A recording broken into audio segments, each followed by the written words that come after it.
Shred! Welcome to You Guys Shred, where the power goes out at your gig in Chinatown, Jesus comes to your show, and a homeless man tries to sell you a drum kit. I am your host, Keaton Stewart. I'm your co-host, Tyler Christensen. If you guys like what we're doing and want to support the podcast, please subscribe, share, and review. You can check out our musical project, Poet Bones, on all your preferred streaming platforms. We have a new single out right now called Where I've Been and Death Cry of a Crow. And you can check out our merch at poetbones.com. Today's guests are really good friends of ours. They're part of a really sweet rock band, a band that plays the rock music, the pop rock music. We have a chat with Mr. Kip, Theo, and Carter. Please enjoy Sunfish. Well, welcome to the podcast, guys. Thank you. Thank you. I feel welcome. Thanks for coming on. We usually like to start with how we know the guests, and we first met... Citizen Soldier. What was that, like 2 months ago? Probably, maybe 3. It blurs together. But yeah, that acoustic sold-out show down in Spanish Fork at the theater, that was fun. Yeah, that was so fun. And then just recently we were hanging out when you guys were playing with Dead Poet Society and Broken Love just the other night. And you guys were kind of mentioning, I feel like when we were hanging out in the green room, we kind of learned a lot more about each other and whatever else. But I guess kind of starting from the beginning of Sunfish, you were kind of telling me that you played hockey at the Skating Utes, and you ended up having an accident? No, I skied. Oh, it was the skiing accident. Yeah, it was the skiing accident. So I was like a super competitive skier for a really long time. I raced and I did jumping as well. And I can't say it was my favorite thing ever, but I was good at it. So I as children forced into sports do, played it for a very long time, if that's what you could say. I skied for a while, and I did a backflip, and somehow, like, I did backflips a lot, to be fair. But I did one backflip that fucked up my knees. And I was like 14 and young enough and hadn't hit puberty enough that my tendons were so strong that it just snapped my kneecaps in half. So, and my dad didn't believe me. So I was like getting sent to ski practice in the morning. I like could not stand up out of a chair without like assistance. He's like, "Fuck you, go to ski." My dad's a great guy, by the way. I love him very much. But so then, side note, finally, not a bad father. Yeah, finally we went in to get it checked out. They're like, "Yeah, you need to be on crutches, and that sucks." And then when I was trying to retrain to get back into ski jumping, I was doing tramp stuff, like trampoline, not cross-dressing. Lady in a Tramp. I was watching a lot of Lady in a Tramp. Yeah, I was doing trampoline stuff, and I like landed funky and broke my arm. But as tramps do, they bounce. So it bounced my arm back in half, and I like broke my bone. Like Harry Potter? Yeah, actually, my bone busted right through my skin right there. I have pictures I can send you. You can put That's on metal. Where my arm is all bendy and gross. I actually earned the nickname Bendy from that. And in that, I like had been kind of playing bass and kind of playing in like little music programs, and I was so bored that I was like just sat downstairs and taught myself bass with this giant cast, holding it like this. My first bass, the whole like front of it is so scratched up. Just because the cast. Like sitting there with the cast, playing bass and trying to like slap, and it's just sliding this grinding plastic into my bass. You were kind of mentioning when we were hanging out that you were sitting there playing the bass and just like, fuck, I want to do this. Yeah. So was that like the moment where you're like transitioned from skiing and sports into like let's just focus on music? Yeah, that was definitely where I was like, I think not being able to like play it in the capacity that I wanted to be able to, but getting so much better at it made me realize how much I actually enjoyed music. And like I'd never thought of it as like a career path before. And like I was just sitting there with this bass, and I was like, I want to be a bassist, which is really funny right now. So that's what you started with? That's what I started with, and I played bass for a bunch of people, and I like played in a bunch of programs, and I was in all my jazz bands and everything, and then I started writing songs, and I was like recording the guitar and just teaching myself guitar. And just like on a laptop? Yeah, like with a Focusrite into GarageBand, like the worst shit you've ever heard. And there's one that might still be out under my old... like literally under my name, and it's like me when I'm like 13, and you can tell. Do you want to say what it is so we can listen? It's called Viral Beatdown. I know some people have found it because I might be off Spotify now, but I'll try to send it to you. And it's like when I was writing all these songs, I got like kind of decent at guitar, but my heart still lied with bass. And then I started this band with our first drummer in Sunfish, and he and I were like, if we can't find a guitarist, which we did, we tried desperately to find a guitarist. Which is usually the opposite. Usually you can never find a bass player or a drummer. And guitarists are you can just fucking swing a dead cat and hit one, you know? Exactly. And like, I was like, if we can't find a guitarist, then fuck it, I'll play guitar. And I like started playing guitar for our like rehearsals where we covered Royal Blood for an hour and then ate pizza. And Well, that Okay, wait, you we're, could have just stayed with the bass at that point if you're covering Royal Blood. I know, but I was not the smartest at that point in my life, and we wanted a band really bad. And then I did like a music program tour to Europe, and we like hooked up with this keyboardist and this bassist, and that was kind of the birth of Sunfish, because we got back and we're like, okay, now we can like play shows. 'Cause Actually there's do not a full two band. of us. Yeah, and I had like all these songs written, and we just kind of marched into June Audio with our parents' money when I was 15 and put down like a little EP, and then the first song from that did well, and it's kind of just been. Like Was that since then. that was the birth of Sunfish then? That was the birth of Sunfish. So that was back in 2019? Yeah. Because that's when you guys started releasing your first singles, right? Yeah, and Little Tune, the first song, which we have come a long, long way from, just like happened to hit Discover Weekly. And so we were like immediately like a mid-tier local band. We were never like playing to like 0 people, Right. really. And then COVID hit. And then everything stopped. Not really for us, because I like got super obsessed with how I could grow the band without anything else going on. So me and our old guitarist Nathan Shen were like, we gotta find somewhere to record that we can afford. Yeah, not June Audio. Yeah, and through a bunch of research, we ended up on Aggressive Audio, who's the best dude ever. And we went in and did 2 songs with him, and then What's his name? Flippy Too Good, Flippy with Bendy. otherwise known as yeah. Flippy and Bendy, Flippy and Bendy. making the music keys. But yeah, so we went and made a couple songs with him, being New Mistake and whatever. And it was just like, it was obviously so much better than everything we'd done before. And I was like, I need to figure out how to use the internet. was that because he was just kind of like helping you out more with the writing and the production, or was it just Definitely what was different? You're just Definitely growing production. the more you're writing, you're getting better at writing. Yeah, definitely production. Also, I was just not 15 anymore. You know? And like at that point too, I'd given up on like, I was like 15 being like, we got to sell out. We got to play indie pop. Like, that's it. That's the way to grow. And we switched really hard, and we're like, we're a rock band, and that's what I write, and like that's what I want to do. But it still sounds like you have some indie influences in there too. 100%. I still You didn't drop it completely. Yeah, I'm still a little Beck listener, like all that stuff. Yeah. But I definitely like the heavier stuff. We were talking about where I was like, we're gonna be the heaviest pop band ever. That's our tight. goal. But so we recorded those 2 songs, and I was like, I gotta discover how to use the internet. And somehow, some way, I landed on like, I was watching TikToks, and there were these dudes promoting this playlist on TikTok, and they had a Reddit where you could submit to this Reddit to be on this playlist, and it had 100,000 followers. And I went on the Reddit and submitted it, and texted our submission post to every single one of my friends, and spent a night making new Reddit accounts to like it and get it on the front page. And somebody gave us silver, and I was like, we're doing it. And sure enough, they liked it actually, and we got on the playlist. So that took us from about 800 Spotify listeners to like 10,000. Yeah. And we were like, holy shit, we made it. We're the biggest band in the whole planet. And then we had that follow-up, which was New Mistake, which we then like coordinated with them to release directly onto that playlist. And I'm pretty sure, just because it was doing so well, Spotify was like, fuck it. And they threw it on Fresh Finds Rock. Right. So then, we had like 30,000 monthly listeners, and we're like on top of the world. Just starts snowballing and snowballing. As all things do, it like dropped back down to like probably 8,000 or something like that. And then we released. You get the ebb and flow after. Yeah, right after those 2 songs, we had gained so many followers and so many listeners. We released Doors, which is still our biggest song, and the algorithm just took it away. It was like no editorials, no TikTok playlists, no nothing. People just listened to it a lot, and it went. And that's been like our consistent high performer. It actually like does better every month now still, like 3 years later.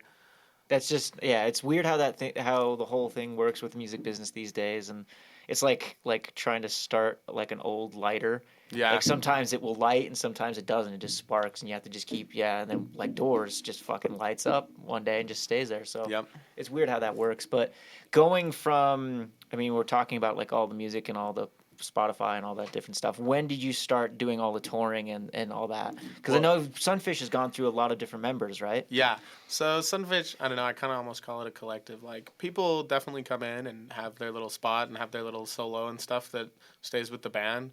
But for the most part, it's always been my, like, project and my soul in it. And I've been writing the songs for forever. So it's, like, kind of a solo project adjacent. But I also tend to just keep lineups for as long as people want to stick around. We've had so many fantastic musicians. We have so many sitting right next to me. Yeah. Why don't you guys go ahead and introduce yourselves? And tell the traumatic injuries you had that made you learn drums. Just kidding. What's your nickname? He's Bendy. You're floppy. You're floppy. It's like the 7 dwarves of India. Yeah. The 7 dwarves. Yeah, I'm Theo. Yo, Just call me Theo. April's sister. Yo, what up? I'm Kip Congo. That's me, man. That's me, bro. And also... He plays bass, not the Congos. Yeah. But he is from the Congo. Yeah, no, little known fact. And we also have the one and only Courtney Lane right now. They have right? been in the band for like almost a year now. Actually, when our first keyboardist stayed with the band for a while, when he finally quit, I called Courtney and was like, hey, we booked this tour, but we have this one show before the tour, and I know you're swamped and are already popular on your own. Will you come sub in for one show while we find someone who is capable of playing keys? And they came and subbed one show, and then they just kind of kept showing up. And now it's been like a solid year with Courtney, and they're the best. They're so much fun to be in a band with. So same with these two. And Theo, you just joined, right? Yeah. Yeah. That's it. That's how I I said did it. before. How did you say that? How were you guys connected? Like, how did that connection happen? Actually, again, Aggressive Audio, circling back to that dear man, I DM'd him and was like, who should play drums? And he was like, this guy. Yeah, And that's what I- April said on if you haven't checked it out, check out the Downriver episode. She was like, yeah, everybody wants Theo in their band. Yeah, I woke up one morning. Like, I woke up and opened my phone, and it's just like, yo. You slid into his DMs? I did. Yeah. It was like, it's Carter. I want you to, like, come, like, learn some songs, whatever. And I was like, cool. And I asked about it a little more. And he kind of told me, he was like, I know you're busy, but, like. Same thing like Courtney. Yeah. Hey, I know you're super busy. Can you please come play? Exactly. He was even like, even if you just want to sub in for like a few shows, whatever. And I was like, no, I'm auditioning for your band. I was like, I don't care. So yeah, that's, What about you, Mr. Congo? I want to tell this one, dude. Poor guy. Yeah. I That's like- groovy. We played, Sammy Brew had a punk band called Brew. And we played a show with Brew, and that's how Kip found us. And that's how I found Kip. And he's Then you like slid this- into his DMs. Yeah, he's this incredible bass player. We were like friendly for a while, and then our bassist, who was the guitarist of Nojer for a really long time, his name's Isaac, and Nojer is a great local band that you should check out. But yeah, Isaac was like, hey, I just want to focus on my own band and step out, and I posted, and we're like, we're gonna have bass tryouts, and I got a Google Doc of like 16 people, all of them wanted to try out on bass. And then I was texting Sam Johnson that owns Y Sound, and he was like trying to book us on something, and I was like, hey, I don't even have a band right now. And he was like, do you need a bassist? And I was like, yeah. And he was like, text Kip. And I was like, oh yeah, I should text Kip and see if he wants to try out. And I text Kip, and he calls me the next day, and he goes, all right, when's rehearsal? I'm in your band. Yeah, I woke up to a text from Sam Johnson, and yeah, that's a owner of Y Sound venue in Logan. And, Yeah. Frontman of Guava Tree, killer, like, site group. I woke up to a text from him, like, Sunfish needs a bass player. And I think, like, a notification. I don't know if it was a message, a call, or even just, like, Sunfish followed you on Instagram or something like that, But I didn't hesitate, called Carter, and it wasn't, I don't know. I didn't really give him room to do an audition. I was like, what the hell do you mean? Yeah, I was like, all right, Kip's in. Kip's got good vibes. Yeah, and that's how we ended up with these dudes. But yeah, anyways, circling back, Yeah. the touring kind of started because we went into the pandemic mid-tier local band playing to 20 people every now and then, Right. And we grew so much on Spotify and therefore on Instagram over the pandemic. because after Doors we released like the rest of Sunfish for President, which was basically a collection of singles that we put out and said, yeah, it's an album, sure. And it's an album. We'll put one more track out there, and that just like grew us so much and grew our presence in the local scene. We came back being like, all right, time to play to 20 people again. Woo! And we booked like this mini tour where we went to the Basement in Rexburg. We went to Y Sound, and then we went to may they rest in peace, Third Space in Provo. Yeah. Third Space is gone now. Yeah. And then the last show of this tour was Kilby, and the Basement was pretty good. There's like 50 people there. Y Sound was pretty good. There's like 50 people there. Third Space pretty good. There's like 50 people there. And we're like, we're on top of the world. This is double what we were playing to, right? And then all of a sudden, Kilby texts me and they're like, hey, 10 tickets till sellout. And I was like, what? What do you mean? Something's wrong. Something's wrong. Yeah. They're like, yeah, you've sold 190 tickets to a 200-person venue. What do you mean, what's wrong? And I'm like, that's not right. That can't be that can't be right. And sure enough, it was like us, Suit Up Soldier, I think, and Garden Plot. Mm-hmm. And it sold out. And we're all just like, what are you talking about? It sold out. And we showed up, and sure enough, there's the line. There's like 200 people there. We were sitting in the car being like, Complete surprise. Who hates us enough to buy all the Kilby tickets and nobody can go? Oh, And, yeah, like- yeah. So you still like, didn't believe it until you we showed still up. didn't believe it, and we showed up, and there's a line, and we played, and like we had been rehearsing a bunch in quarantine, hoping that it would end, and like Yeah. we came out, and there was all these people, and it was like a life-changing experience to just be like, oh, like people are here and showing up for us, and we got to play Fork Fest. Yeah. Not too long So it after seems that. like that was the Yeah, like the so light we- switch on for I that. really grew it in the pandemic, and then we came back and we were playing, and then we were playing all over, and we were like selling well at Velour, selling well at Kilby, opening for.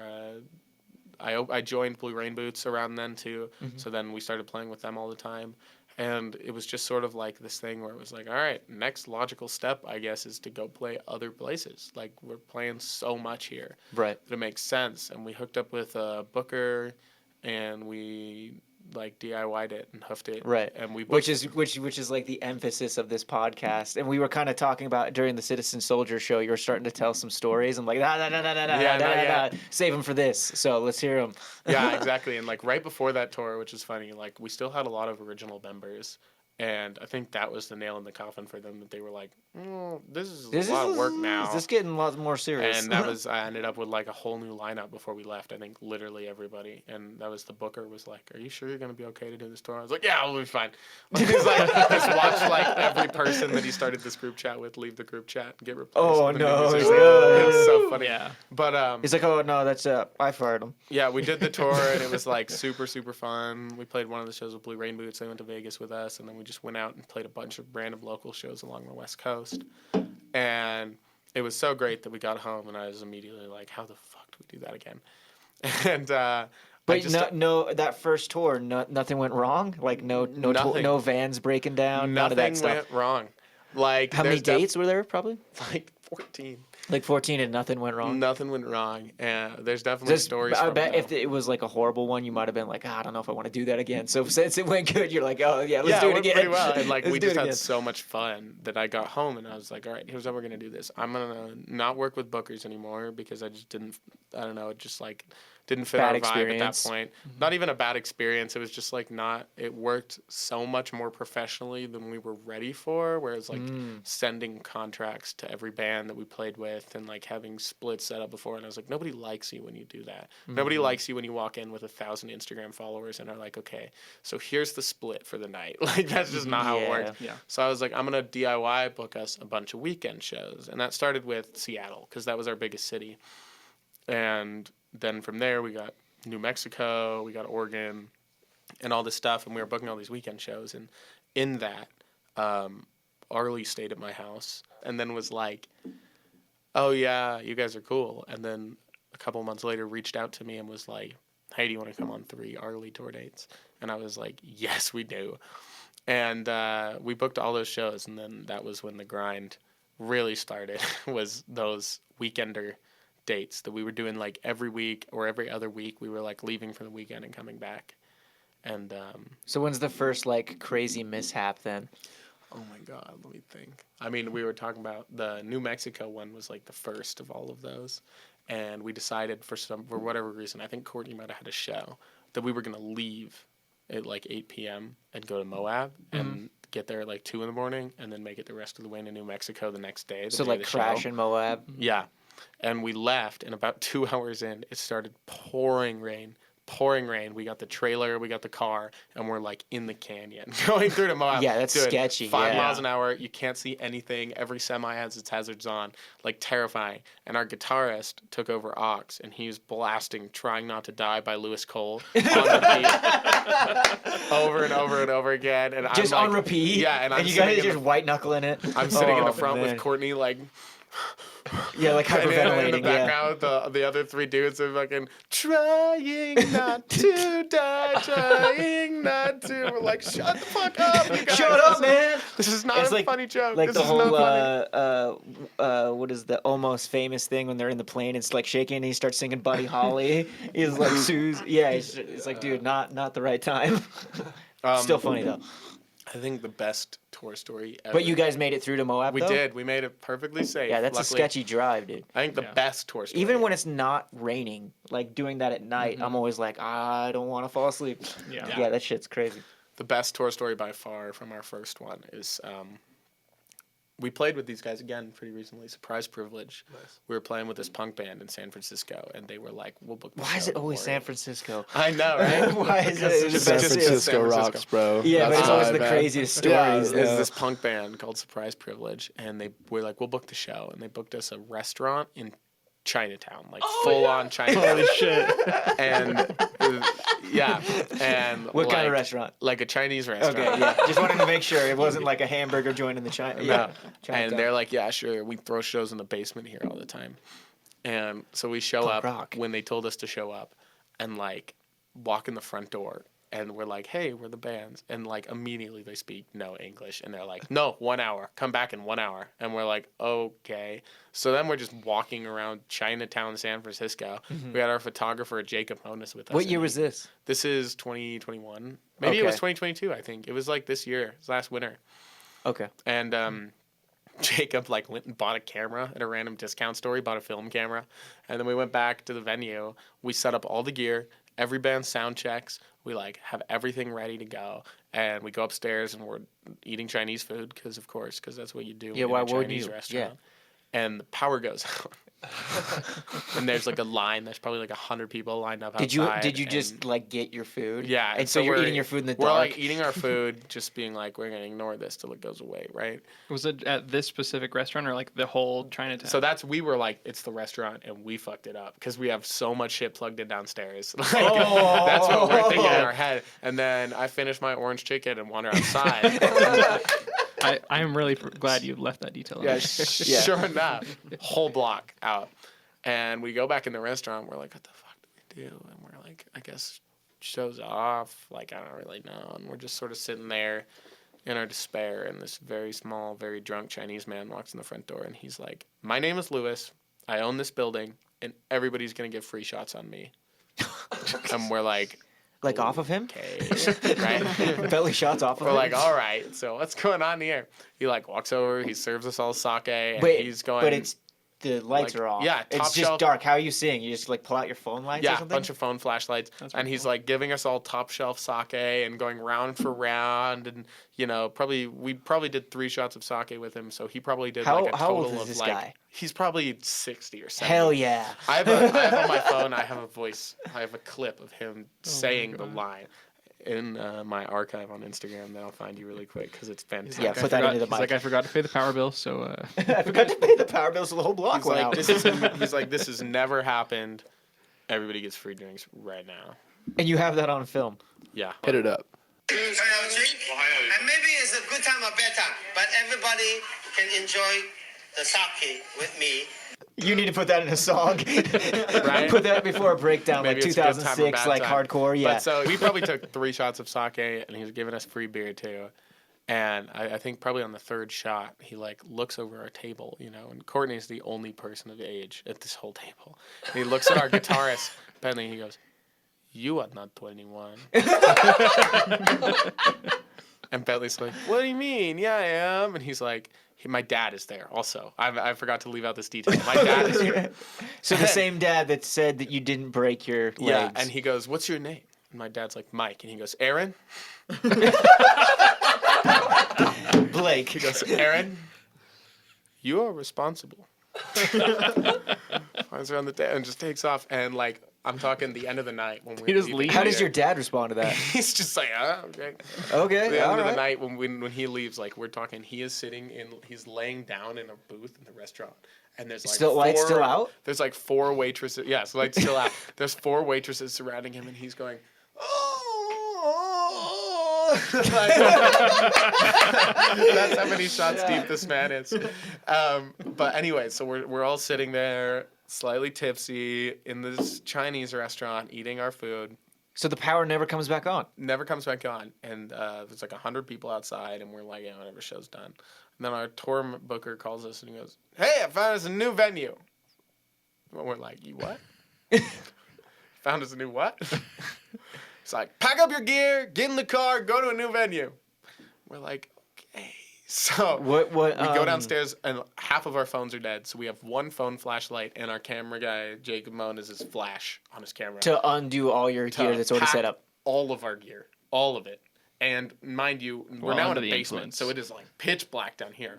And while we're trying to pack our gear and get out of there, Louis, the Chinese restaurant owner, is like, do you guys know any classic rock songs? Play me some classic rock. And like our guitarist starts playing Living on a Prayer, and he's like, I wish I knew how to play drums. And then our drummer would sit down and try to teach him drums. He'd like sit there for a second and be like, I wish I could play guitar. Meanwhile, And, like, pick up you a need to guitar. like pack your Yeah, shit up and meanwhile, go to we're, this like, next packing our venue. shit up, and like he's like singing songs with like Courtney and like. Is he playing holding the keys alcohol and- as he's doing Dude, this? I have a picture. Yes, I have this one yes. picture where our photographer. You need to put this guy on a T-shirt. Our photographer was like, "Hey, I want to get this shot of you like jumping really high, and like we can do it really well right now because there's nobody in this room, and we can just fake it." And so we faked it, and we indeed faked it. And in the background, you can see Louis holding a beer. Oh yeah, you've used that photo a couple times. Yeah, there Look he how is. he's holding it. He's holding it like this. Like this. Yeah. Like he holds And his so beer we're like trying that. to pack it up. This man is very drunk and like singing like Mariah Carey, and it's pitch fucking black. And there's chairs everywhere because they put all the chairs in the restaurant downstairs as they were closing. And like, so finally we pack up, we load into the truck, and like my dad takes me, and the rest of the band takes an Uber, and we pull up to this new venue, and the rest of the band is like, dude, we wish you were in that Uber. And I'm like, why? And they're like, because we sat in the back of the Uber, and the Uber driver tried to get us to come smoke hash with him for like 30 minutes. They're like, he was like, I make the best hash in the city. You're not going to believe my hash. Like, it's an art. Like, it's what I do. I make hash. That's it. That's my life. And San we're Francisco's the like best. we are on our way to a show right now that we have to be at, like, as this Uber driver What's is the over. new venue? And it's this place called the New Farm, which is like a communist compound farm on the beach by the shipping docks. And it was Wait, awesome. It was like they Communist? yeah, we like show up and they're like, you got to play in 30 minutes, and we set up our gear in a rush, and then a DJ played for 2 hours As you rush your set. as we rushed to the show. What time is this? Because it just feels like if the this is power like- goes out, you can't I see think anything, and you're already we- doing this. Like, what time are you getting I to think the next we venue? started the first band. We started playing at 11:30. Why the fuck was there a DJ? Well, was it like a show because that they he already was, had yeah, set up? he was and- already playing, and they were like, "Yeah, Oh. sure, he'll be done soon." And then we sat there for 2 hours. But everybody listening to came this over. DJ. Yeah, we're talking like we wander in, and there's like a piano out fucking side. Like we're like, "What is this place?" It's like a farm. They're like growing like food. It was crazy. And finally, we ended it, and there was like 4 bands after us, and we were like, "Bye, we are Yeah, going it's to bed." yeah, it's super Like late. this is like the last California show of this tour. Like we gotta get out of here. And actually, we ended up later playing with one of them again, Surprise Privilege, which was also awesome. We played with them pretty like 3 weeks ago at a skate park in San Francisco with a generator, and they did this whole promo being like, fellow Mormons from Utah, Sunfish, will be joining us. And this dude came dressed as Jesus. And then during our last song, there was a circle pit, and 3 people and him in the middle of the pit, like, stood him up and, like, full act out crucified him in the mosh pit in the middle of a circle pit. This guy's amazing. You have a video? Not of that part, but I have a video of him in the pit. Yeah, the Jesus guy. See? Yeah. Well, And you don't just fucking say that and not show me. I'll also show you the promo video they made us. LD5, the time for holy pilgrimages is when all the worship our all-American Lord and Savior. Put it right up here. Hi, I'm Elder Joseph. I'm here from the Church of Latter-day Saints to tell you about our Lord and Savior, Jesus Christ. Now, some people foolishly believe that Jesus lived and died in one place, but he actually traveled This has the got like world 600 likes. and died here in America at 3rd and Army Skate Park. But don't take it from me. Hey, yo, it's me, Jesus Christ. We're at the Army Skate Park. Come pick me up. Getting better. Is this a bird Silly costume? Jesus, that would be a sin. But do join us this Friday on our pilgrimage at 3rd and Army Skate Park with fellow Mormons from Salt Lake City, Sunfish, the band, and local Mormons, Closet Monster, and Straight Jacket. Be there or burn in hell. So Closet Dude, that's amazing. Closet Monster. It said fellow Mormons, Closet Monster, Monster. and they promote themselves as the gayest band in In the world. Bay Area. Yeah, what in the they- Bay they Area, think. the We're gayest band in the Bay Area, man. And they're also the funniest. Yeah. Dude, that's But- amazing. Yeah, that band's All right, let's Surprise see Privilege. this. They're fantastic. I feel like I remember seeing you posting this show because this happened between the Broken Love and Dead Poet Society show and then the Citizen Soldier show we played. Yeah. Do you see Jesus? I see him. You see him? He was there. I see him every day, man. Jesus was Come on, there Pio. in 3rd and Army that night. Dude, that's so badass. We dug them up.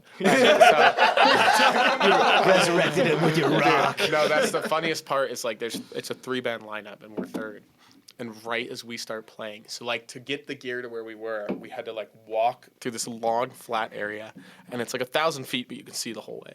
So right as we start playing, like our first song, I'm like, "What up? We're Mormons. We're from Utah," and I look, and in the distance, Jesus and his hot girlfriend come walking down, you so catch her name? slowly. No, I did not. Was But it they Mary? come walking down slowly down the fucking skate park thing right as we're starting. It was. But it you were was- eyeing him as you start. Yeah, I like no. We like start and we start playing, and I look into the distance, and Jesus is just slowly. Did he have a making glow his to him? way down. It was truly biblical. Yeah, It was. It sounds he biblical. was a good-looking dude, man. was. Jesus. I mean, looks- Jesus has got a hot girlfriend. Yeah, Yeah. man. That's a new song title right there, boys. Jesus has a hot girlfriend. That sounds Did like he have a brand new skateboard? song. That would be amazing. I think he did. Everybody had skateboards. Yeah, Were We're they talking anybody like- skating while you were playing? Yeah, we like That's tight. we like finished playing, and like everybody like random dudes like pulled out their acoustic guitars and started trying to pick up women. It was awesome. Yeah. There's while I was pushing, we San have like, Francisco, man. yeah, we have a rolling cart of gear. So like we loaded all this stuff onto this cart, and I'm like pushing it back to the car, and this very drunk girl comes up to me. Do you remember this? Yeah. This very drunk girl comes up to me, and she's like, "Do you need any help?" And I'm like, "No, this is like the last of our gear."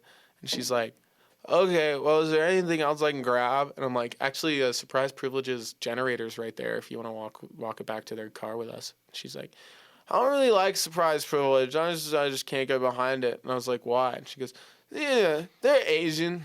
Oh, shit. I was like, "What the fuck is going on?" Is her name Kanye? Apparently, it's Christ. And then a freaking homeless dude tried to sell me a kick drum. That's tight. The homeless dude had yeah, 2 mics. That's Two important. mics for this. It's important. Yeah, we're walking all DP. the gear back, and this homeless dude like rolls up on a bike. I'm like walking back with Carter, and he rolls up on a bike and stops, and he's like, "Hey, I liked your guys' set or something." I was like, "Yo, thanks." And okay, right before this, we're like pulling up the trailer, and I see a drum set on like the side of the road that looks like it's part of the road. Like so much like grime and like so much disgustingness. This is like before we even set up our part stuff. of the road. And I was like, that looks like a homeless guy's drum set. So anyway, fast forward to this moment, okay? We're like rolling up, and he's like, "Oh, I liked your guys' set. Like, that's awesome." And I was like, "Thanks." And he's like, "I got a really nice kick drum. Do you want to buy a kick drum?" And then instantly I was like, it literally was a homeless guy's drum kit. That was his drum kit, man. I was right. And I was like, "Dude, I totally would, but, you know, we're touring, like we've got a trailer, we don't have any room, like, or I totally would, you know what I mean? You know, I totally want another garbage Yeah. bass drum. And then after that, he just went down the list. He was like, "Oh, do you have any alcohol? Like, got any beer?" And I was like, "No." He's like, "Oh, anything else? You got like mouthwash?" I was like, "No." He's like, "Well, can I have a cigarette? Because I was smoking a cigarette." And I was like, "You can have this one." I just like gave him my happy, and then Dude, I'm he surprised left. he wasn't like, dude, I got Lars Ulrich's drum kit from St. Anger. You want to buy it? From St. Anger. Yeah, 'cause you said garbage drum well-known kit. band. Garbage drum kit, yeah. You said garbage drum kit. That Yeah. sounds like shit. He bought it from Lars. Yeah, that's why I was. There's like that thing is like rare footage of Yeah. Lars's Ulrich's drum kit from I St. heard, Anger's. it It was trash Lars' cans on drum the teacher. I saw an wasn't interview just with Lars, one of the it was Metallica guys that were like, "Oh, the reason we haven't fired Lars is because we're all scared of him." I He don't know if owns that's everything. true. He'll soon us. He sued Napster. Yeah, no kidding. But yeah, that was quite an experience. That whole show, the Mormon It sounds thing. amazing. Oh my gosh, there's another one. We went when we went to Seattle. Like we were staying with one of the bands, and like on our way out there, we had just released Bored Again and hit all these Spotify editorials, and we were like, we're on top of the world. You feel But like that a lot, don't you? on our way out there, we get followed by this dude named God of the Bog. And I go look at his profile, and it's all tattoos. And he's got a hot girlfriend. I think he might have, actually. I think she hung out with us, too. Did he look like Jesus? But in actually, Cut his name's, we find out later his name's August. And I was like, if you give us tattoos, we'll get you in the show. And he's like, deal. Dude, that's tight. So we set up. We played Seattle, which is still one of my favorite shows we've What ever tattoo done. did he give you? It's on my leg. What is it? Is it a It's- sunfish? It's the Soul Coughing album cover, the El Oso Bear. That's tight. you ever So wait, heard- did you all get the same tattoo or just all did Different tour. They weren't there yet. Oh, okay. But 4 of us got tattoos from this kid. But anyways, Was it we- all the same tattoo? Yeah, we were like so tired after the show, and we were like, "Oh, whatever, no worries, we won't get tattoos." And he's like, "Oh no, it's fine. Where you stand?" He pulled up to like the house where we were with his tattoo gun. Mm-hmm. Yeah. And unbeknownst to us, the band that we were staying with was like throwing a huge party. So we're like sleeping in this living room, but there's like 40 people in this living room, and he pulls up with his tattoo gun, and he was a legend, dude. He helped us load gear. He like showed us through the city, and he pulls up with his tattoo gun and gave us all tattoos on the couch in the middle of like a full-fledged party. It's like right behind us, and he's sitting there, full focus. We like took turns. Rock Who went and roll. first. It was awesome. Yeah. Courtney has like a switchblade from him. I have Oh, okay. the El Oso Bear. It's super fun. I guess kind of coming back a little bit. Where does the name Sunfish come from? When I You broke my made me arm- laugh really hard too when you guys were playing that last show. You're like, or you follow us on Instagram. It's Sunfish, Sunfish, Sunfish, because the other two Two were taken.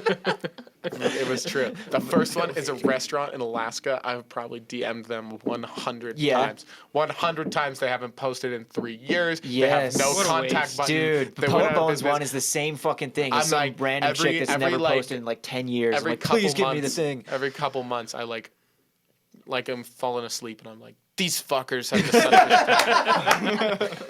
Like DM them on Instagram. Please give me the tag. You guys aren't even a restaurant anymore. Dude, you DM a lot of people at night and then they all wake up to them. Yeah, true. I do that a lot actually. Now that I think of it, every time you've texted me, Yeah, it's I been, wake like- up to your text. It'll be like 2 a.m. and then You're like, "I'll it's text great. Keith I now." like wake up at like 11 in the morning with like 80 messages because I texted all these people while I was falling asleep.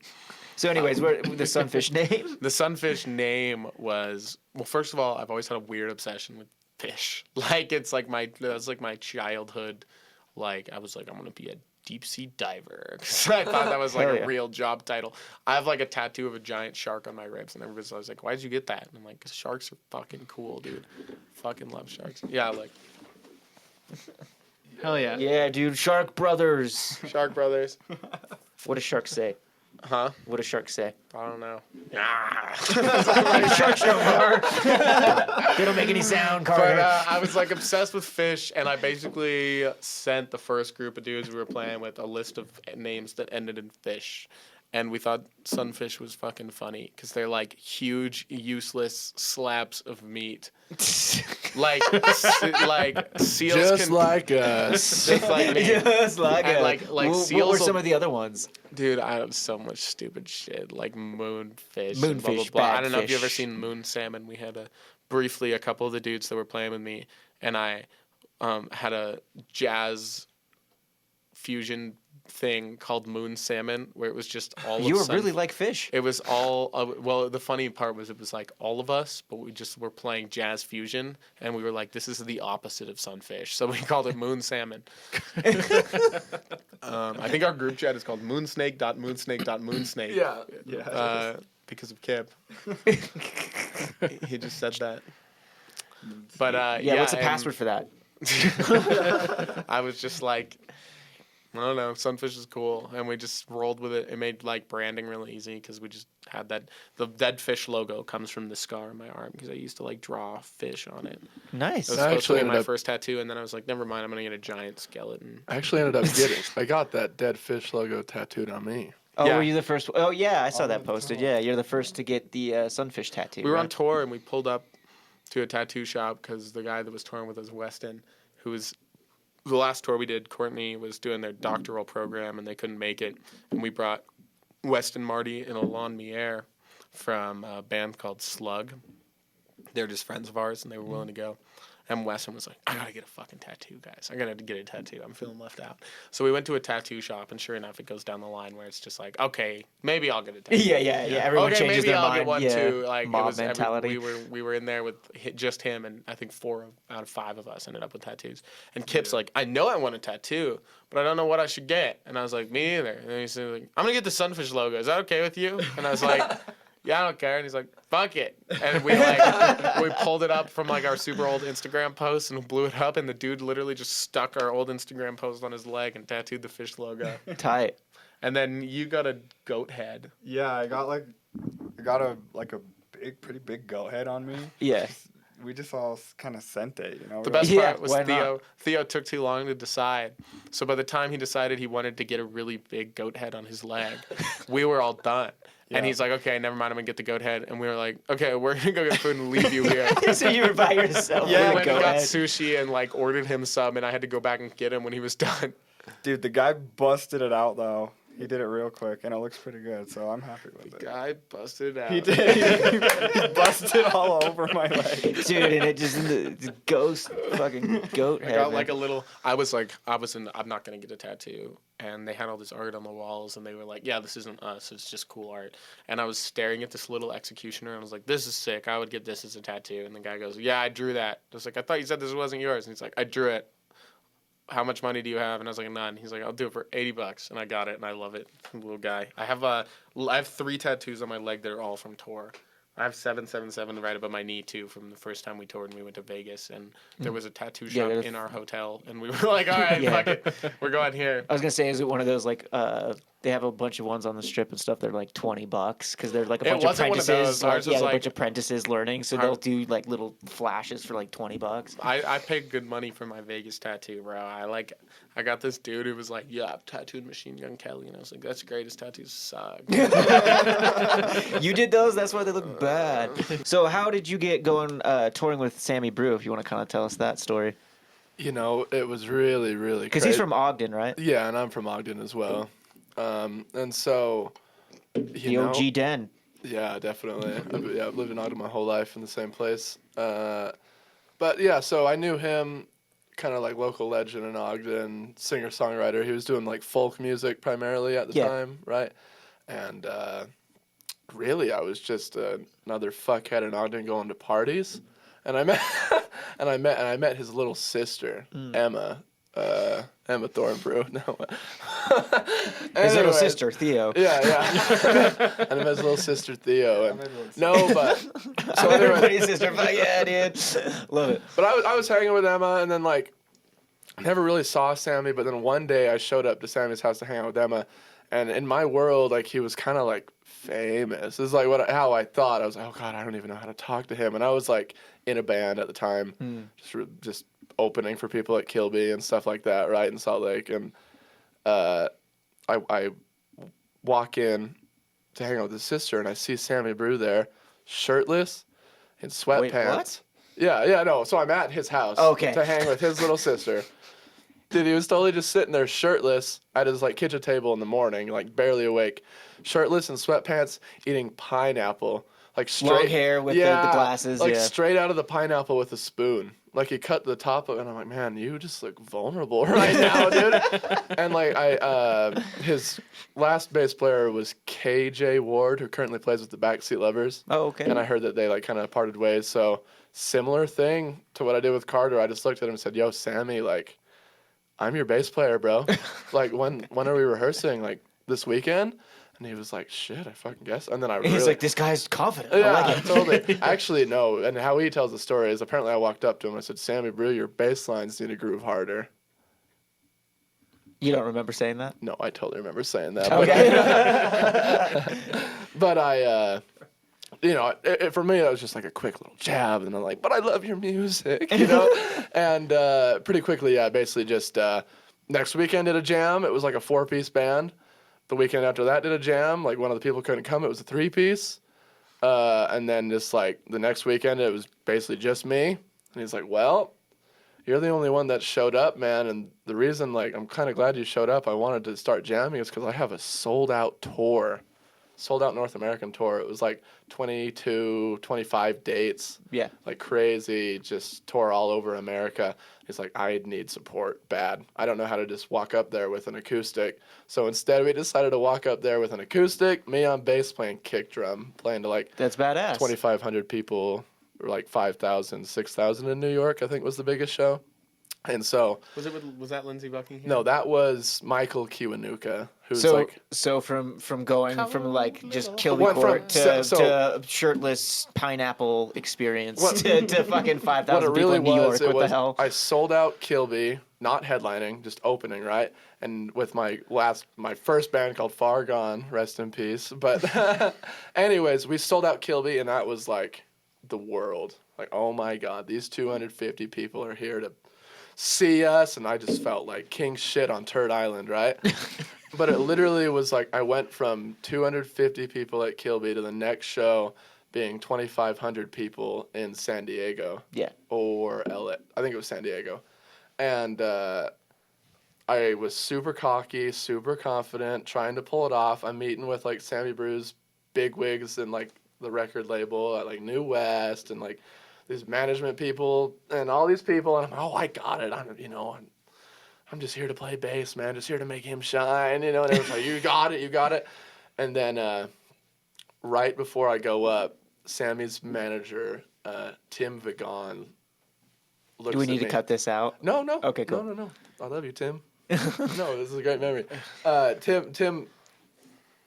Tim looks at me and he goes, all right, it's 2,500 people tonight, you know. Go kill it. And it hit me. Oh, no. I am not ready. And Sammy Brew's got some nerves on him, too. And so he totally, like, he's, like, ignoring me. And it wasn't, like, bad. He was just like, I got nerves. I'm going to go, like, warm up. Right, yeah, he needs to get in the mindset for, yeah. And so he's just, like, you know, it's go time. He just walks straight out to where, you know, right to the stage. And I'm, like, slowly creeping up. And it just hit me like a train. Oh, man, I'm not ready for this. Is what I was feeling. Oh, I'm not ready for this. Man. It's like, why the hell did he bring me? You know, the last show I did was 250 people. What am I doing? And it would have been better if we walked out to an audience, but we walked out to curtains. And so I had to stand there with just having no idea what 2,500 people even looks like. And then the curtain comes. And Yeah. then the curtain comes, and then it's a song. I've done that before. I don't like that. I don't know if you guys Hate have it. done that. I love it. You love that? I love the I've done that curtain. before, and it just like you're just standing there. I love and the they curtain open it and because I you're like, fucking hate people watching me set up gear. Oh, I because like- you're setting up. I Well, I like- just mean like it's weird just standing there ready to go, and then the curtain goes, and then you're just supposed to like a puppet show or something. You're like, all right, here we go. I don't know. I think it's kind of fun. It's I like ra- all dramatic. And I love my the worst dramatics. part of my puppet show was that Sammy Brew had a 1 minute and a half like guitar intro. So I just had to stand there with my bass guitar absolutely dead silent kinda for fill a it. minute and a half, being like, I'm not ready for this. Sammy's gonna kill me. You know, like the record executives are here, like they're gonna send me home, and just freaking out for a whole minute. And then it's time to go. And sound check was fine and casual, but the moment my first note hits is the loudest I'd ever heard my bass. And the subs were beneath us in the stage, and it's the most I've ever felt my bass. And I said, nope, definitely not ready for this. Like, freaked out, like, about to cry. second note hit perfectly in time. I've been good ever since. I had a little one of Hell those yeah, experiences that was pretty funny, and I mentioned earlier, but I play guitar for Blue Ring Boots now. I'm just sort of like I'm like on half member status. I'm just for hire, but I record with them too, and they're just buddies, and I do what I can to help them out. And we played Block Party this year. And we had played Block Party the previous year, and it was like 1,000 people. It was great. It was like super fun, and I was kind of expecting the same thing, and the lineup got super crazy, and we were main stage, and I was like, well, that's cool. And we were playing the second day, so I show up the first day to watch the first band, and thinking, oh, it's going to be nice and empty, and I can't find parking. And I'm like, holy shit, I can't find any parking. I parked like 3 miles away and took a bird scooter. And then, like, I walk up, and first band is Dad Bod, and I, like, walk up to, like, 4,000 people standing there watching Dad Bod, and I was like, holy fucking shit. Yeah, you don't think about it so until then you the have to do problem it. is like then I'm like I have to play this the next day, and the one part that I didn't feel super confident on is I have this solo in the song they have called Look Like People, where I'm just shredding the blues scale. I have nothing written, so stuck around the whole day, watched Mac DeMarco, met all these cool people because I could be in the artist lounge and steal free food. And That's what it's all about. yeah, exactly. And then the next day, so then I go home that night and start wigging out. I'm like watching videos I have of Dad Bod's crowd, and I'm like, I gotta write my solo for this song. So I'm up till probably 5 a.m., like measuring out how long I have in the solo. Because before you were just like, I I was just just got to winging it, yeah, like winging whatever. it, yeah. It's 200 people, just play the blues scale really fast, and people are into it. I was like, I gotta get this on point. And so I stay up till 5 a.m., like getting the solo down. I show up the next day, and I'm like, guys, I got this solo. It's gonna be so good. It's gonna be the big moment. I walk in the gates of Kilby with 2 hours of sleep. Simon goes, by the way, we're cutting Look Like People. Our set was too long. You're like, I'm glad I stayed up till 2 man, a.m. so funny. Were you super tired? I was so wrecked. And we were first on that main stage, and like it was a crazy day. There was like Steve Lacy was on that stage, like all these people in all days, and I was sitting in the back, and one of the session guys for Steve Lacy, I had like a bottle of Mott's apple juice, and he comes up to me and he's like, are you about to bring that on stage? And I was like, yeah, what's wrong with that? And he's like, that looks lame as hell. And he like grabs a black, like a red cup, like a red solo cup, And pours puts it in there, and he's yeah. like, now you look like you have alcohol like a real man. That's it. That was it. That was it. That was the whole conversation. But my first time I had that kind of happen. Do you know the band Black Veil Brides? Mm-hmm. So my one of my old bands, I was in like a hardcore band like Chelsea Gritton called I Capture Castle, and we were opening up for Black Veil Brides at the Complex, and we were like, "Fuck, it's fucking Black Veil Brides." They're dumb, right? We don't like them. That's a little bit of a flex, Right, though, bro. well, Like, that's the same thing as you. We're like, Yeah. we didn't think anything of it, and then we pull up, and there's it was sold out wherever the Rockwell does 5,000 or Fucking whatever. Andy, bro. But we like pull up and we're like, oh, like I didn't realize this was gonna be that big. And just like you said, when you're about to go on, you're like looking at them, and you're like, you've never seen that many people before from that view, and you're like, oh, fuck. And then you walk on stage and you're like, and you're like, oh shit, here we go, yeah. So I know what you're feeling. So you kind of mentioned you got to meet Marcus King on that tour. You want to kind of talk about that? no, that's there's no. I went on a few with Sammy. Okay, but you got to meet Marcus King. We're big fans of They him, got so to I just play want to with kind of talk Marcus about. King. Yeah. So Well, I mean, meeting, playing, same thing. yeah, dude. I mean, hell, the playing was a lot cooler though. I really was. It's cool to meet, but dude, like, what I meant by that is Sammy actually got to go up on stage during like Marcus's set, literally, and like did a cover with him. What year was that? This was right at the wake of COVID. So I was gonna say, didn't they do like a Chris Stapleton thing? so too, it was a European tour. Yeah. With Marcus King, and pretty simple. I'd done a few tours with Sammy, right? He had a record called Crash Test Kid that came out, and so that was kind of what launched all these tours, and it was kind of like back to back to back to back. It went like Michael Kiwanuka, and then I guess this was the second one. Marcus King, wasn't it? Wow. Yeah, it was. That's so awesome. You're man. home. It's like you're home for like 8 days, and then we're flying you to the UK, and. Yeah, it was great. What was I even gonna? You're gonna talk about Marcus King. Okay, yeah, really, just killer guy, killer people. kind of scary dudes from the South, like not in a bad way, but like Just intimidating. just like yeah, like intimidating, I respect them as musicians a lot, right? And I think they had been on a crazy like North American tour, and so day one after having traveled to the UK, they were just like, oh, I'm not just down, let's just do the show, you know. And so, but yeah, they opened up to us pretty quick. Everyone loves Sammy. He's just like so genuine and kind of a smaller guy, really quirky and fun, and like. Yeah, he kind of like brings out, I don't know, like the best in people. It's awesome. The tour, they were pretty tired, and traveling through Europe was like a lot of just it was kind of like a lot of waiting around. And what the real problem was it was the beginning of COVID, Right. And when we left, like literally when we left, it was still being called like the Chinese thing, like by everyone, you know, like almost, and people are like, it's not, don't worry about it, it's not going to come anywhere near here.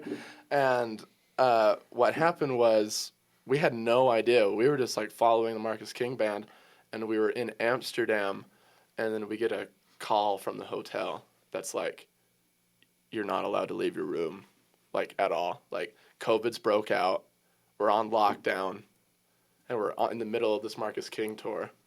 Dude, I didn't know that. That yeah, sucks. so that's. So how long were you in that hotel in Amsterdam? When I think about the tour, that's all I can think about. You know what I mean? Yeah, like, that's what's because I burned in did meet memory. Marcus and we did do these cool shows, but like fifth show in probably, like we did like 3 in the UK, 1 in Germany, Amsterdam, and then it was like you're locked. It was probably only like 3 or 4 days, but we couldn't leave the hotel. You would be arrested if you were caught out on the street. Damn. All the restaurants shut down, so the only thing we could eat was like frozen stuff that the hotel had that you could put in the microwave and stuff like that. So you're basically imprisoned. No, yeah, man, those, yeah. Got the view In out the Amsterdam, window, of all though, places. dude. Yeah. And so that's probably like one of the most gnarly tour stories I have, and you know, and really it was really unfortunate because it was like we had lots of other stuff booked throughout the rest of the year, and just in It all that got moment canceled, realized yeah. like, wow, like we're sitting ducks in Amsterdam, man. Dude, that fucking blows. I just remembered some fun stories. Did you did you do that tour with Justin Townes Earl? No. Oh, that was before you joined him. Yeah, that was I've heard massive tales. Rest in peace, Justin Townes Earl. Yeah, I really liked him. I Yeah. gotta get Sammy on the podcast. Yeah, so we get can talk about Sammy it. on here, man. He's been doing it since he was like 12, bro. Dude, yeah. Straight Dude's up. a good dude. So can you kind of describe the first time you met Marcus then? Was he also shirtless eating a pineapple? No, the first time I Crazy met coincidence. the first time I met him he was absolutely like just tired, and like something about him just being like a nice big bulky Southern dude with a nice killer like strong voice and being tired from the tour. I don't know. I was intimidated. I was incredibly intimidated by. He's also all like of one of the them. best guitar players And alive he's all- right now. Yeah, musicians massively respected, and I didn't even know. Honestly, like frankly, I didn't know how to ever really get in with there, Marcus. yeah. Like Sammy found his way in. The bass player Steven, though, great guy. Still talk to him. We actually called him on We a were on tour our last recently. tour and he texted us and we were like, "Hey, you're gonna be in our city in 4 days. Let us support." And then he never responded. But super nice. He was coming to support. Marcus King came and played Salt Lake Yeah, recently, yeah. and so I I went to that show. I It was called the bass amazing. player Steven, like trying because we were on tour with Sunfish at the time, and I didn't know how to pull it off. I'm like, "Hey, man, what are you doing?" And, Their show was pretty stacked though, because Was they had it? like a Yeah. comedian and then they had like the 2 openers, so it was already kind of like a compact show. So that's probably he was like, I can't fit you in, sorry. Yeah. But it was a Dude, great show though. On that tour, which was the last tour, same as the Mormon tour. That's what's dubbed the Mormon tour. First day, we were driving out to Reno. So this is the first date is Reno. That was the first day of Lean the in show. a little bit. And sorry. And I drove probably 5 hours, and then I'm like, "Kip, you want to turn?" He's like, "Yeah, I'll drive a little bit." Oh, This sounds like it's gonna be good. So we're driving through the desert, and I get a call from an unknown number on my phone. I pick it up, and I'm not gonna say names, but Hey, Carter, bleep it out. This is important record label person that I got referred to you by a friend, and he's calling me from a blocked number, mind you, and I immediately ripped the phone off the fucking speaker. I'm like, hello, hi, it's me. And so I'm like talking to him, and he's giving me this whole spiel where he's like, somebody just sent over your song, and that's how I got my start, was just grinding. And my shoebox, I worked at a shoe store, and I got the thing passed to another person. He's giving me the whole spiel, and Kip's fucking driving. Goes, think we're gonna run out of gas. Ding, ding, ding, ding, ding, ding, ding, ding, ding, ding, ding, ding. My Bluetooth on my phone hangs up on him, and his blocked number, so I can't call him back. And we ding, ding, ding, ding, ding, ding, ding, ding, ding, to the side of the road. We're sitting on the side of the road. We go, well, fuck. Well, there goes that deal. Yeah, and so we're sitting on the side of the road. I really had no idea how it happened, man. I felt like for everyone, it felt like we just barely got gas, and I took my turn, and we just straight up ran out of gas. Just didn't pay attention to the time, but it was so dramatically like we were fine. We were totally fine. Were you yelling fuck? And then when Not really. We were all like, he was still on the phone, like trying to like do business, man. And I was just like, hey, I think we're gonna run out of gas. And then Weston, the person we had on guitar on the tour, just was like, oh yeah, wow, the gas light is on. Just like, yeah. Oh yeah, we probably should check that. And I couldn't tell, like I couldn't tell. And then all of a sudden, it wasn't just that we ran out of gas. Just all of a sudden, all the lights go are on. Yeah, Every single light. The cars are thunk, thunk, thunk, thunk, thunk, thunk, thunk, thunk, thunk, thunk, thunk, thunk, thunk, thunk, thunk, and you're no longer able to hit the gas. So we pull off to the side of the road. So you're on the way to Reno, or you're in Reno? We're on the way to Reno. We're in the fucking middle nowhere, of nowhere, Nevada. And it's the daytime, though. We call AAA, and they're like, cool, we'll be there anywhere from 45 minutes to 4 hours. And we're like, oh my God. So we're sitting there, and we're like, we should just try to wave people down. So we're standing on the side of the road trying to wave people down. And finally a cop comes, and we wave down this cop. We like fucking 400 feet down the road, and they pull over, and we're like, thank God we're saved. And they walk, and it's this chick, she gets out of the car. Everyone hands out of your pockets right now. And we're like, fuck, maybe we're not saved. Maybe we're not saved. And we're like, this was so cute story. We ran out of gas. She goes, do you have money for gas? And we're like, the fuck do you mean do we have money for gas? And so we ended up on his birthday sending Theo with this cop.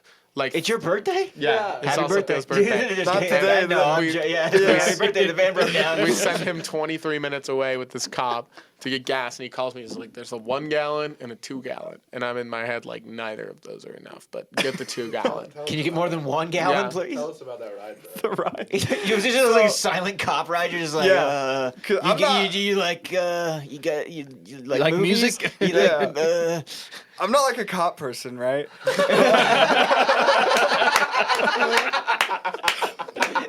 say that for Zach, bike cop person either.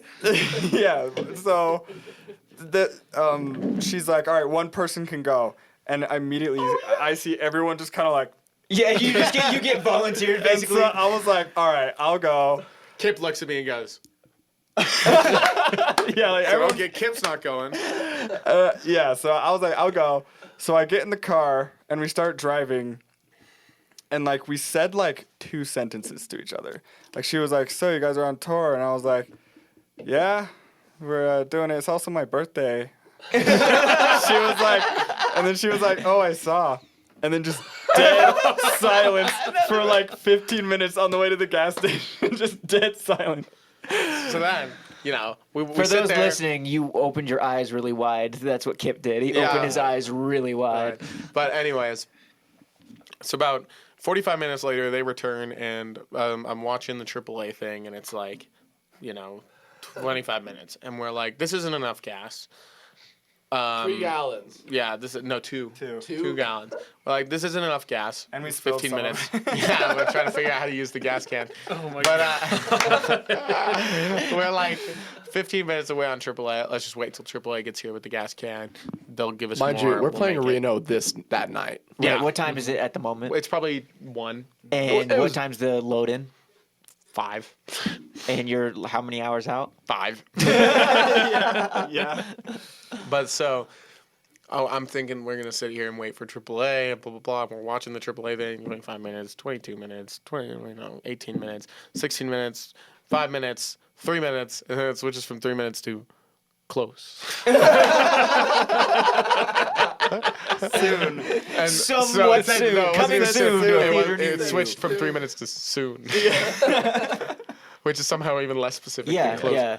So we're You sitting could have said that there. at the beginning. 10 minutes, 20 minutes, 30 minutes. I called AAA and they're like, yeah. So this guy's anywhere from probably 30 more minutes to 4 hours, somewhere like that. We're like, fuck it. If he finds us 2 gallons of gas farther down the road, he finds us 2 gallons of gas farther down the road. So we're like, let's hit it. And we hit it. And we're driving and we're driving. I'm talking like every time it's even a little bit of a downhill, straight and neutral, I'm not touching the gas Yeah. pedal. And like, so Milking finally, we come up on the exit and we're like, oh my God, we made it. And we pull up on this exit, we hit the stop sign. And as we're hitting the stop sign, I'm like, we can't stop. And I cut off this truck.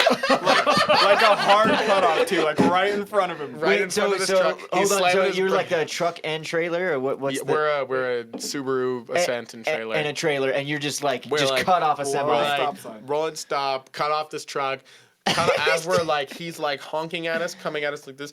Dun, dun, dun, dun, dun. It was an uphill slope. Yeah, and Yeah. also, like bridge over the highway. So we're like parked in the dead center, blocking this road, and we're just like, okay, we can see the gas station. Who's going? You again, Theo? Yeah. Well, this time I walked with the other 2 dudes we had, Alon and Weston. Yeah. were And then that with us cop at the showed up time. again. So I walked. She had a and birthday then cake. I got into the gas station, and the person that sold me the thing was like, "Oh, you guys made it," and I was like, "Nope." I was like, right over there. And then they went and got gas, and I was like, "I already went with the cop. I'm just gonna stay here, buy and eat food until you guys come." So I just like chilled at the gas station while they went. Yeah, So it was we the got same 2 more gas gallons station of that you gas, had to go and to. then That's we pretty Only got- 2 more. Yeah, exactly. Got it in the car and then drove probably a quarter mile visibly to the gas station. And then filled up all and the then way. filled up all the way. You guys got money for gas? Right. And then later on that trip, this one's fun. Later on that trip, we stayed the night in San Francisco. So you made whoa, don't just skip. So you made it to Reno and Yeah, we that time? did, and we made it. We played. It was awesome.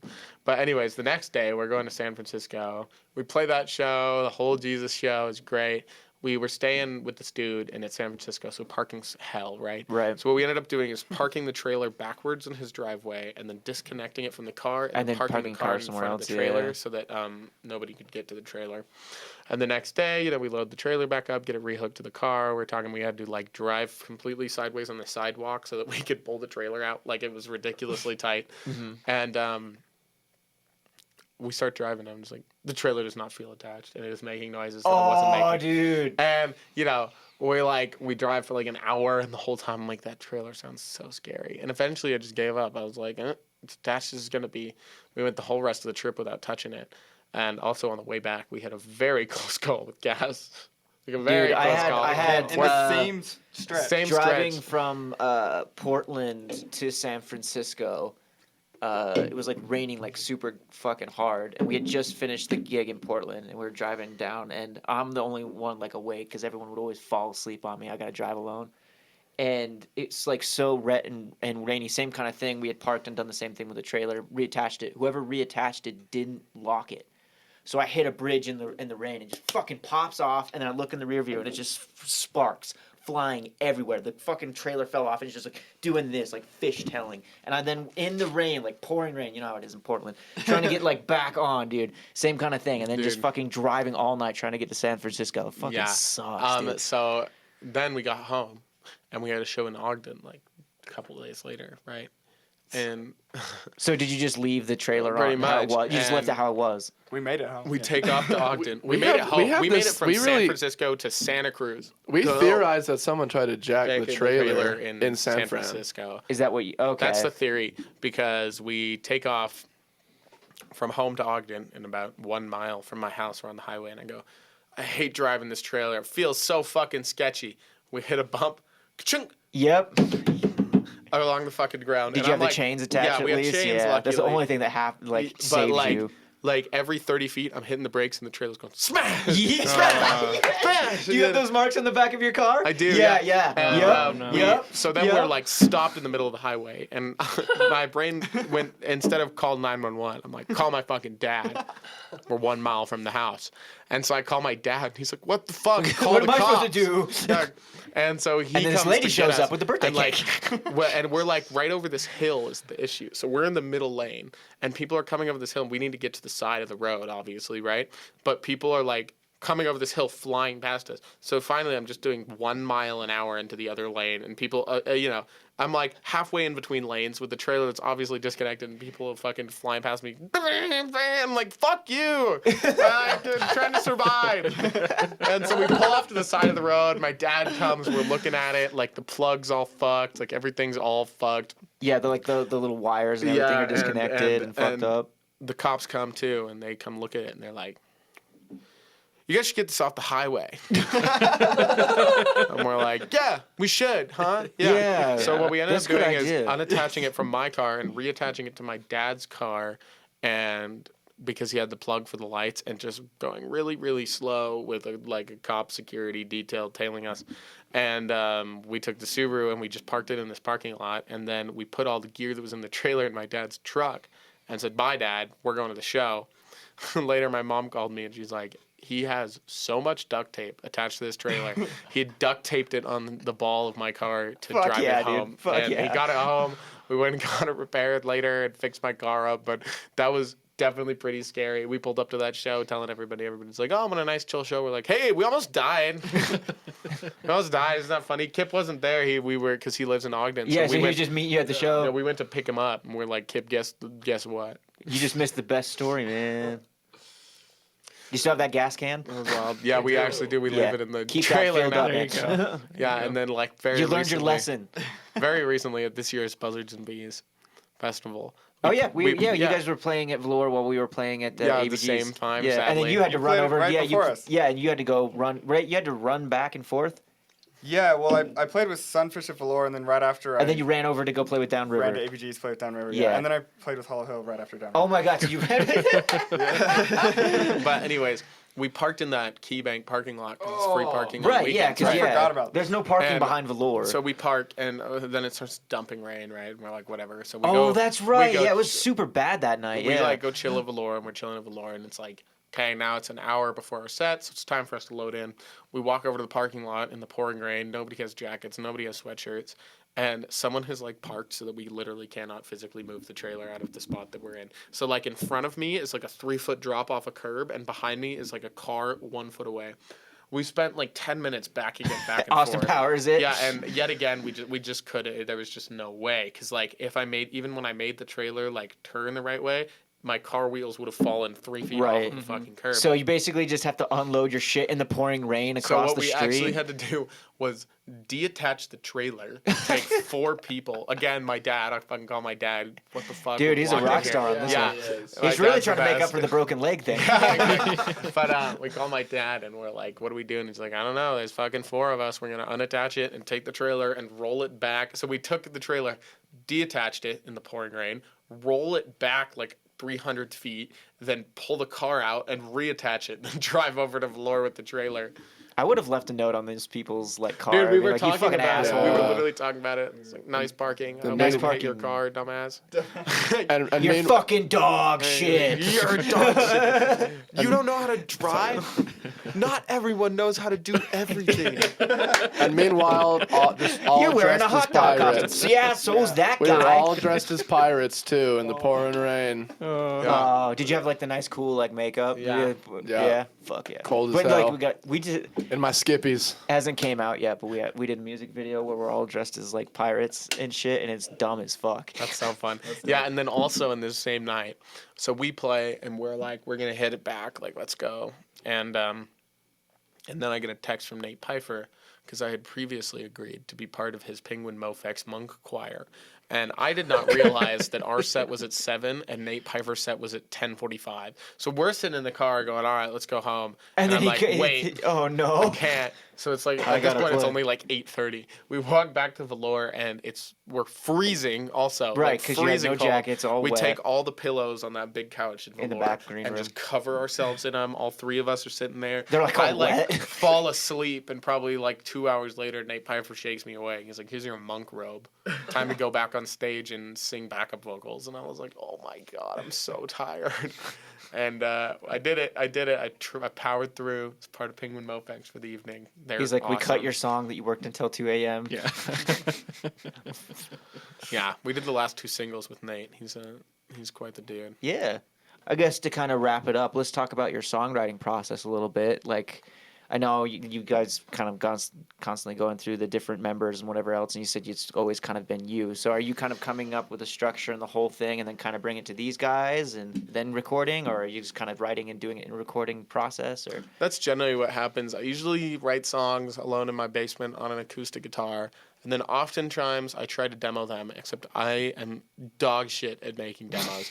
I am so bad at it for no specific reason, and I can never quite motivate to do it. So, like, randomly, I'll make, like, 9 demos of, like, all the time. I just like a have this batch. one day where I wake up and I'm like, fuck it, plug it into the Focusrite, I'm not leaving my desk, and I'll, like, make a bunch of demos. And that's normally where, like, the like atmosphere and more general sound of the song will get made, because I'll like play with synths and I'll play with tones and I'll play with how heavy it is and like kind of get the skeleton of it together and the yeah, vibe. exactly. And then that's normally when I'd ship it off to these guys and be like, hey, learn this, or I'd take it into a studio in that form and be like, hey, I'm gonna make this well now.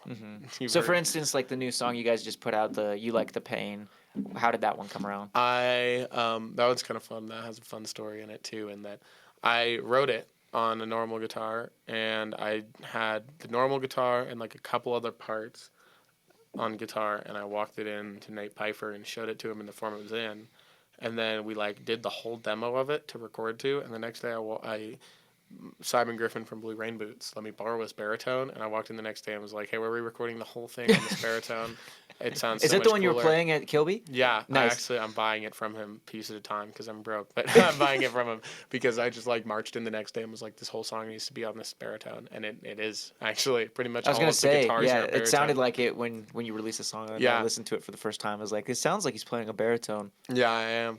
But I marched in with that, and then we like came up with drums in the studio, had a drummer record that, and then pretty much everything else is me except Courtney's other vocal parts, which we knew we wanted and called them in for, and they played keys on it as well. Yeah. But we were like, usually I just go in with a really strong vision and then kind of tell people what to do. I don't know. It's a bitchin' song. I like that one. It's a Yeah, good one. it's really fun. It's fun to play. Yeah, when you guys, honestly, like no offense or anything, but when you play it live, it's like it's a completely different experience. Like it slaps so much harder live. I almost wish you could have like if you could go back and kind of record like a live version of it or something. Because when you guys played it live and then I hear the recording version, it's like I don't know why, but for some reason the live version just like hits harder.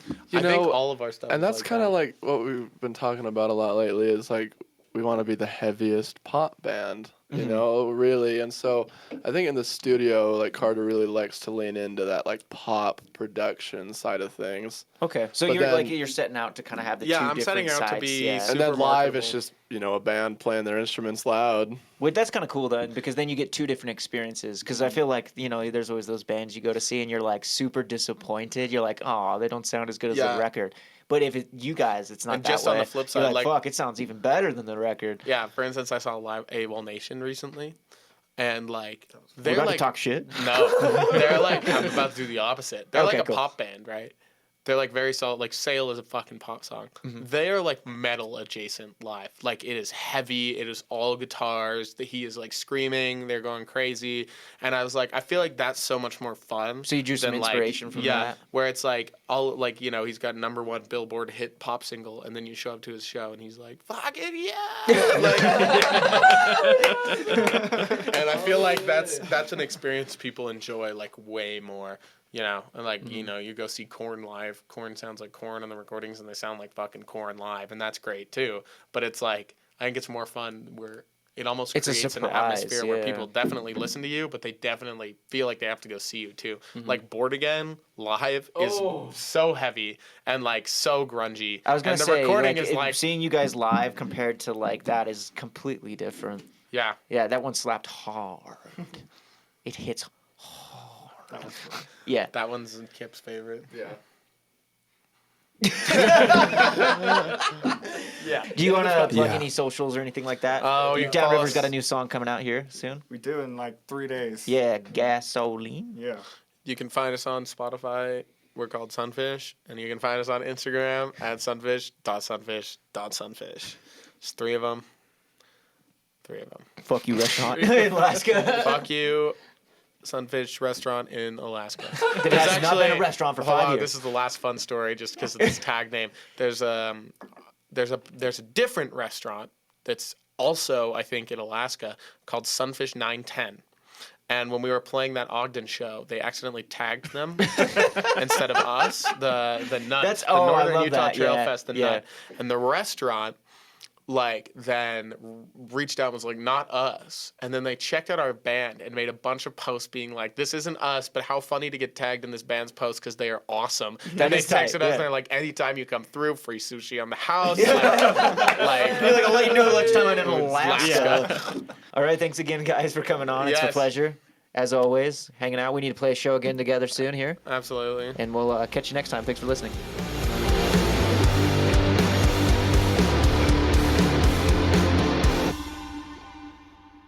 Thanks for listening to You Guys Shred.